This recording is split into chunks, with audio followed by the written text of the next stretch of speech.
আসসালামু আলাইকুম বন্ধুরা, দেখেন রাজহাঁস মানুষের পেছনে কিভাবে চলে। আমি অনেক দিন হলে এই রব্বানী ভাইকেই খুঁজছিলাম।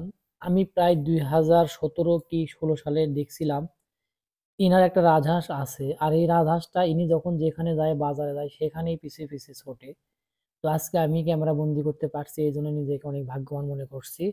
আর হলো সেই হলো এই রাজহাঁস। এই রাজহাঁসটার কিন্তু অনেক বয়স আছে, দেখেন অনেক হেলদি, বিশাল বড় রাজহাঁস। আমি ভালোভাবে ভিডিও করতে পারি নাই। সকালে বাজারে গেছিলাম, দিকে ওই কাকার সাথে দেখা, তো ভাবছিলাম আশেপাশে অবশ্যই রাজহাঁসটি থাকবে। তো পরে এক সময় দিকে অবশ্যই তার পিছনে রাজহাঁস। তো পরে কাকা যে জিজ্ঞেস করলাম, কাকা ওই রাজহাঁসটাই না? আমি ভিডিওতে দেখছিলাম। তো পরে বললো হ্যাঁ। আমি বললাম আপনার বাসা কোথায়? ওনার বাসা সাবগ্রাম, সাবগ্রাম স্ট্যান্ডে ওনার বাসা। উনি যেখানেই যাবে সেখানে হাঁস যাবে, ঘুমাতে গেলেও রাজহাঁস পিছু ছাড়ে না। তো দেখে খুব ভালো লাগলো, আশেপাশের মানুষগুলো অনেক উদ্বুদ্ধ হলো। কাকা আমাকে বারবার দেখতেছিল, কাকা খুব দেখতে অসহায়, কিন্তু এই রাজহাঁসটি ছাড়াও সেও তো একদম থাকতে পারবে না। তো ভিডিওটা অবশ্যই খুব ভালো লাগলে কমেন্ট করবেন।